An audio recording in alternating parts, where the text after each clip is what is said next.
రాజకీయాల కోసం ఓ మైనర్ బాలుడి హక్కులు భంగం కలిగించిన ప్రొద్దుటూరు ఎమ్మెల్యే రాచమల్లు శివప్రసాద్ రెడ్డిపై చర్యలు తీసుకున్నారు టీడీపీ నేతలు. ఓటర్లు తలదించుకునేలా ఎమ్మెల్యే రాచమల్లు వ్యవహరించడం దుర్మార్గమన్నారు. టీడీపీ రాష్ట్ర ఉపాధ్యక్షుడు మల్లెల లింగారెడ్డి పత్రికలో వ్యతిరేకంగా వార్తలు వస్తే ఆయన జీర్ణించుకోలేకపోతున్నారంటూ మండిపడ్డారు. ఎమ్మెల్యే రాచమల్లు అరాచకాలపై పత్రికలో వచ్చిన అంశాలను ఎన్నికల ప్రచారంలో ప్రజలకు వివరిస్తామని స్పష్టం చేశారు. ఇప్పుడు జరగబోయేటువంటి ఎన్నికల్లో మేము మా కార్యకర్తలు ప్రచారాస్త్రంగా తప్పకుండా మారుతాము. అదే విషయాలు ప్రజలకు చెప్తాము.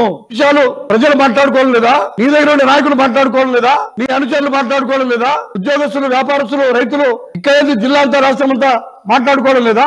ఏదైతే నీ వాళ్ళు మా వాళ్ళు ప్రజలు మాట్లాడుకున్నారో ఆ విషయాలు పేపర్లు వచ్చినాయి. అంతే తప్ప వేరేముండేది దాంతో ఓటర్లు కూడా విజ్ఞప్తి చేస్తున్నాం. ఇప్పటికే పొరపాటు జరిగింది. ఇప్పటికే ఓటర్లు పొరపాటు చేసి ఇటువంటి దుర్మార్గుల్ని, ఇటువంటి వ్యక్తిని అనుకున్నారు.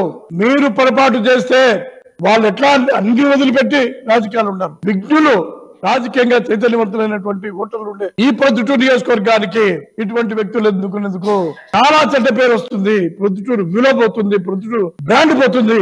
ఘోరంగా ఏ విధంగా 40,000తో గెలిపించారో అంతకు రెట్టింపుతో ఓడించి గుణపాఠం నేర్పాల్సినటువంటి